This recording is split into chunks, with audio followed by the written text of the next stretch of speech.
Hi everyone, and welcome to my channel called Zuzanareacts, where I learn all about India with your help and just share my Slovak European point of view.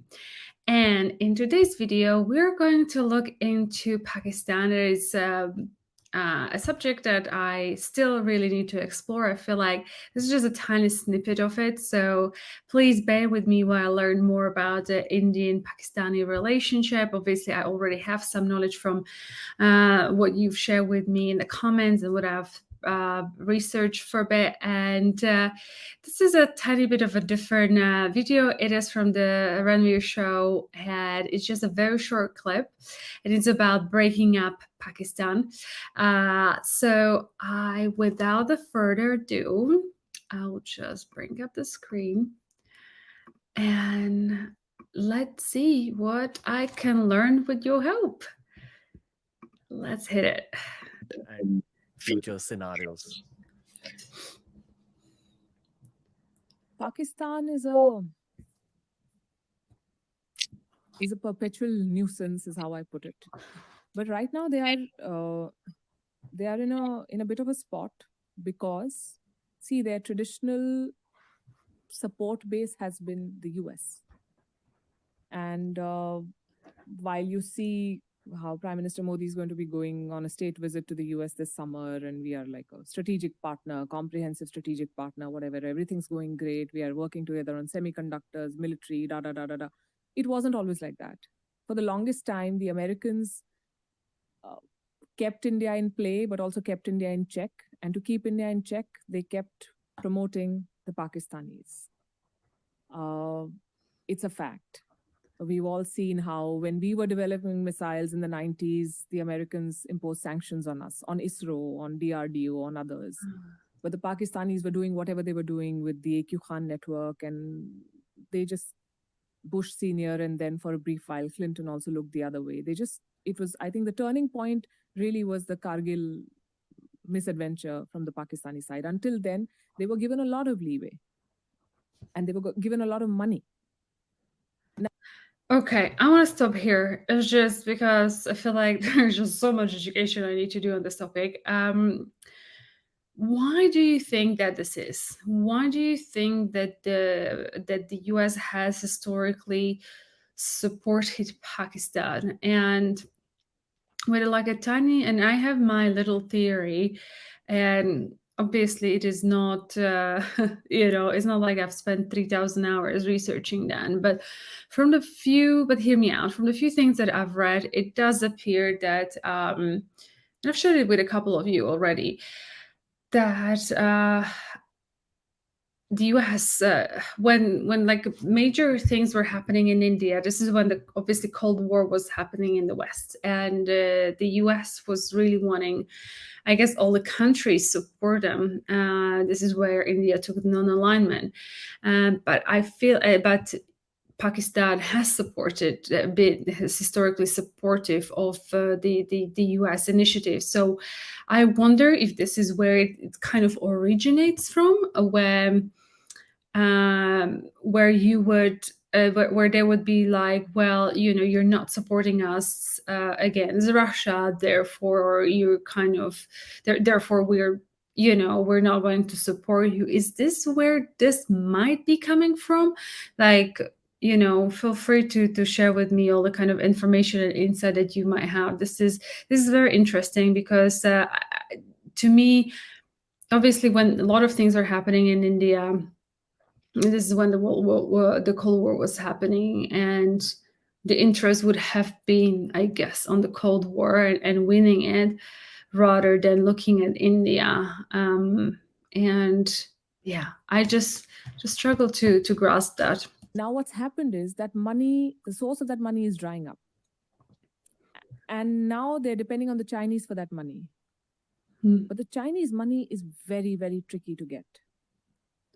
It is a debt trap. And they will not think twice before pulling the rug from under your feet.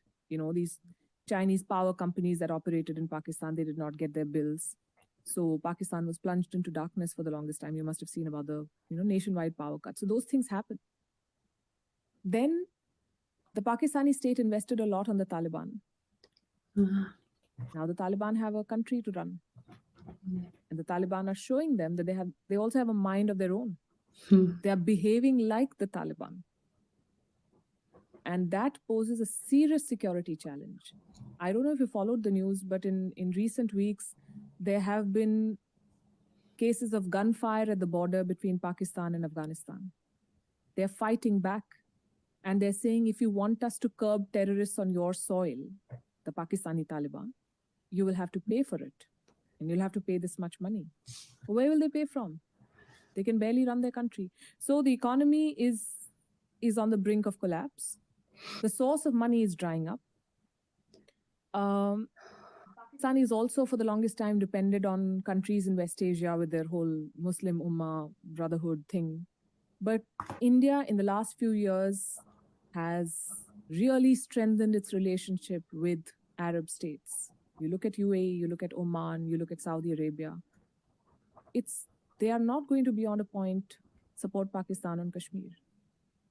The Turkish did, but look, I think what we did with the Turkish earthquake is a masterstroke. We sent aid. So we are neutralizing slowly all of the pockets of support that the Pakistani regime had. And now there's so much disturbance within. You know, Imran Khan, every day they say he's going to be arrested. He still remains a very popular leader. There's unrest in Balochistan. There's unrest in Khyber Pakhtunkhwa. It's like the perfect storm that Pakistan is going through. And we don't want the state to collapse because we can't change the geography. We can't change who our neighbor is. And all of that tension will, to some level, spill over. What's your geopolitical prediction? Is it too complicated? No, this is great. You can go even deeper. No, this is fine, I think. But I thought I touched too many threads. People love this kind of content. Oh, great. Yeah. Geopolitics is really kind of awaited by college students now and by teenagers, which is what's cool. When I was a teenager, wasn't the case. Didn't know what's up. Yeah. Internet's made people smarter through information, and now it's the age of opinions. So anyway, go on. What's your geopolitical prediction? Because I feel it's one thing to talk about what's happening now, and there are very few people who can kind of, I don't want to say predict the future because it sounds gimmicky, but that's basically what I'm asking you to do about Pakistan. Like, where do you think it's going in this decade? And you're the right person to answer this because of how much you have to observe because of your job. Yeah. So where is Pakistan going? I think it's going deeper into the China club. And that is the new challenge for the West, because they don't want this to happen. At the same time, they don't want to give money to the Pakistani generals. So how do they control the beast without feeding it more? So the world wants to make sure that Pakistan does not become another North Korea. It also doesn't become another Afghanistan. But Pakistan in itself, I mean, I think the world is very late in realizing how much of a threat it poses. And there is no such thing as a good terrorist and a bad terrorist. For the longest time, the kind of money the Americans have pumped into Pakistan is insane. They've given them weapons. They've given them practically everything they wanted. It's such a skewed policy. And now they're doing the same thing with Ukraine. Interesting that she's touching upon it. It's, you know what, since 9/11 and few attacks here and there in the Europe or the UK, I don't think we live by the terrorism. And, you know, because she's talking about Pakistan and, you know, like you have that news, you're experiencing that. And people, the media is obviously diverting or not talking about it, diverting the attention. So unless you as a individual person are personally interested in the subject matter, you will never know. And then perhaps long and behold, something happens. And then kind of like right now, if you would look at our legacy media, all you hear all the time, it's Russia-Ukraine war, like nothing else. Literally, this is the only thing that you hear about on the news. You know, Ukraine is being supplied a lot of ammunition that is coming from Pakistan. Great. Poland and and the UK and Canada, they've signed deals. They're working with the Pakistanis. It's the mindset that because you don't share a border with Pakistan, it does not pose a threat to you, is so flawed, because 9/11 happened to the US and it did not happen from a country that was bordering them. Yeah, but then the origins of the 9/11 are pretty dubious, as we all know, how it all happened, if that really was what they're portraying it to be. But I think policymakers are always looking at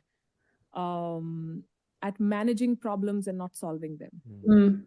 You're basically saying it's been a volatile country ever since its inception.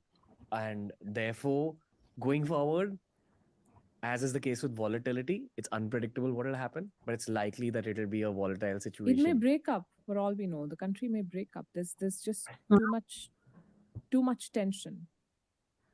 And the fault lines are really beginning to show. Oh. Do you have a prediction for roughly when?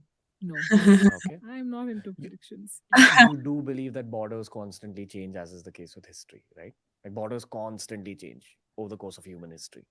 They do. Yeah, but after the borders changed a lot, but I think in the last 100-odd years, with the concept of nation states emerging, we're not kingdoms anymore. We're not like countries operate in multilateral forums with rules that apply, and most in the 200-odd countries that we have in this world, barring a handful, most do follow those rules.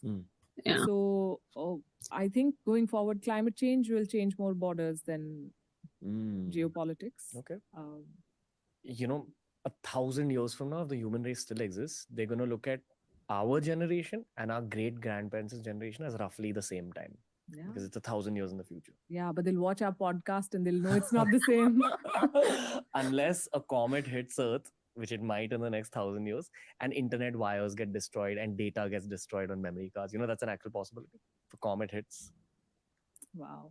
Yeah, and comets hit the Earth regularly. It's just not spoken about enough. And yeah, I actually know about this. Cause a lot of damage. Look into the work of someone called Randall Carlson. Sorry, we're going astray. No, that's okay. But I still believe that during our lifetimes we are going to see some borders change. Yes, we are seeing borders change. This whole thing with Ukraine, it's happening. Yes, borders are changing. Okay. So these are playlists made especially for you. Wow. Okay. I mean, I was taking some notes, and there's just have so many questions, and I think that I'm just curious. Couple of things. One, India has been developing relationships with Arabic nation. What is the significance of that in a way? I'm not, aware of that. If you could let me know, that would be super helpful. Also, I kind of was wondering, what do you think? What do you think? Is Pakistan going to split?